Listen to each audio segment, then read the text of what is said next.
Welcome to our channel. If you want to Mint Connect bank account, follow these step-by-step instructions to ensure everything is properly managed and you achieve the best results. Step 1. Log into your account and navigate to the Settings or Account Management section from the main dashboard.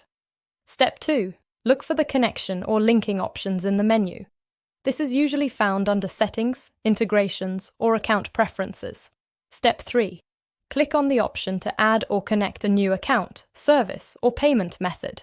You'll be presented with available connection options. Step 4. Select the specific service or account type you want to connect from the list of available options. Step 5. Enter the required credentials or information for the account you're connecting.